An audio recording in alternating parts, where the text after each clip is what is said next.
Omampanyi kufuo etu mufo mwantie dwane ahomaso omampanyi kufuo se momma yemfa ade ni free form na yempa Ghana fo chew na yenye fom adwuma ansana efi polling station to constituency to regional to national sana ba flag bearer kiti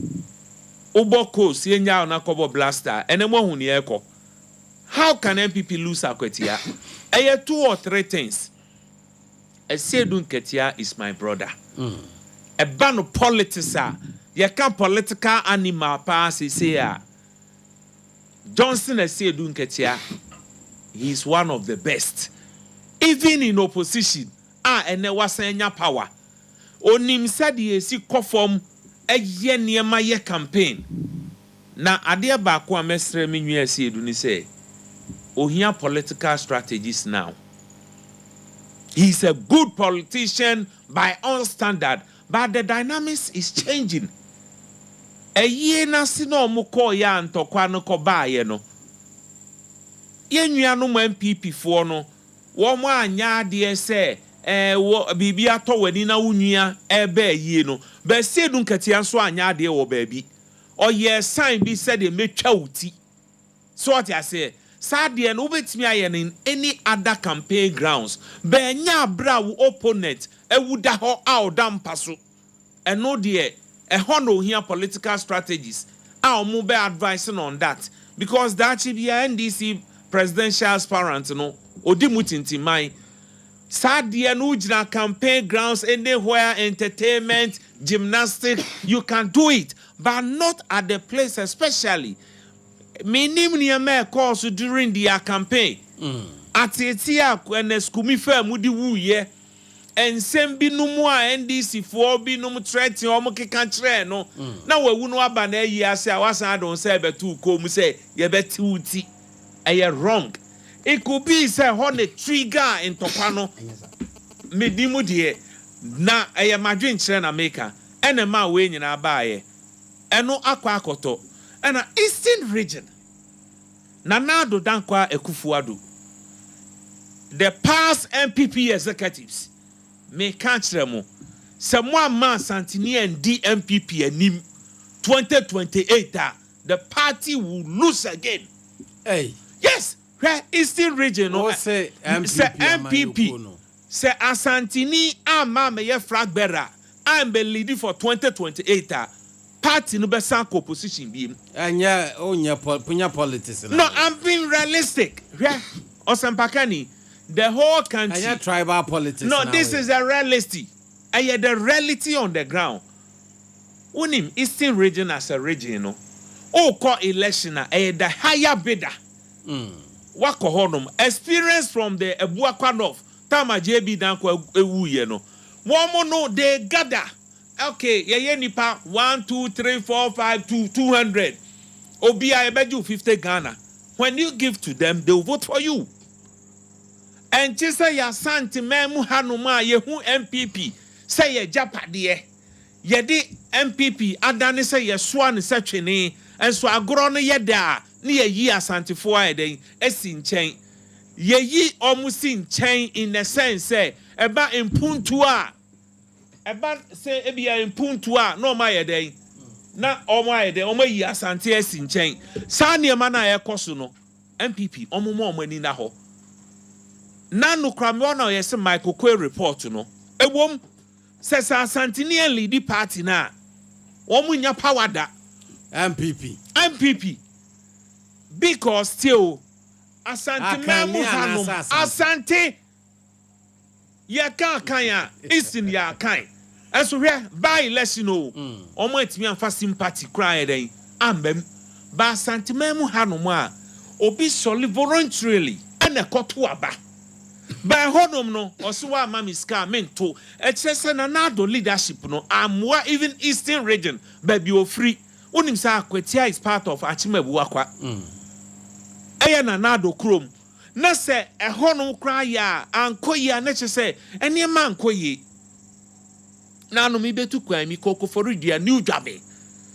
Ehonomo krampo oma kwan nyina bia ya basa. So I asked myself, Oko Eastern Regional baby are well developed. Eye bua kwa chebi enclave no and they are first class.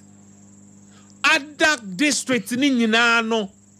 problem ewo ho. Enti no se party na emu no wo mu hia obi obetimi ya leadi na wetie about leadership problem the omo leadership crisis omo obi wo dey hwe se no Nana B and the rest omo ho nya akono e magana fo even kodu ya kra for now no kodu ya apilibium so what I say omo ho nya akono e magana fo ana aseni mu aye ha bi say they need a new face kodu ya mu aye ha they need a new face so what I say me fa akonya we sunchira Dr. Say ya waduchum hwe empempensu adru no ono so am se ni tirimu adin dodo oh massa ni tirimu adin yes say ana afen so no ne obiam ni say om so you grateful o appreciate obi ya de man na ni nso o yusu anu adampo no afoforo no adampo okọ akache om se say oh me de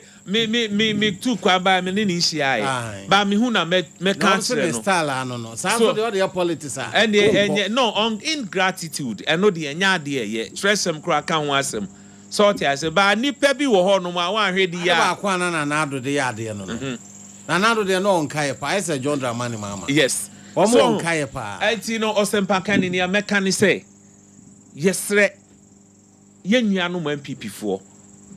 eniema ekosu no MPP wo say omu timi organize no omu kan omu hu bom say even ebe ye krampo a Sam okuya Congress omu koye ne nkran no omu ntwam no omu sandane no no omu nkoka ncheje ekufo se papa kufo ye pa achew ebia ne enimu nyansa asam afutu a wode ma yen no edumre wo se etie enti 31st January a ye beto ye friend is saying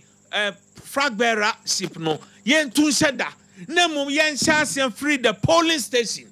na yen fa polling station we no enkoye nim eno na beboa yen enya sa top to bottom approach all because you want to please one candidate enya de beboa hwe yemra chief azoka mi be ya me ne na kasa mi nua no prekope mama na futuo say wo nyini sabi ye woni ama nyina ho kwan enso nya ni nyina na ye dey fata ye enti no se empo MPP ni na ya ade bia enya enti na police fo wo ho no me fa kwanya we so abo mampanyi joma ma abaso se watimi ama security no me boni dias John Mahama se me bona baso because ayawa so ne call ye nya bia no John Mahama din ne yebo. He is the commander-in-chief of Ghana Armed Forces for that matter, all the security apparatus. So where do my security no well organized. IGP ebo modern emma security no bibia talk na kwemo pepepe enti se empo azoka wa wunia ofi Savannah region onu sufi northern region in the first na ni nyina northern region oye bibi na enya report on ma police yemfa bibia enhye yensem and MPP chairman no so me bona baso so comporto ne ho even to the stand say azoka ebobo no o se my brother azoka kola na ofi a kire ebe ball papa no so no e was sank immediately police take action minim se ne etie bia mo begya no be hokra na kumagu no handcuff na send signal be said no ade aye den e ba ye no wanya ade edum pempenso bi a osempakani MPP here Kabomu and Kabomu no mu here no they should bring the potential people on board no mu who se party ne wora sa Asante ambemu a enye ye sa Asante ambemu a enye ye medase nana Agyenim Boateng dodo na afren jataba ne a ono ka kire MBB for no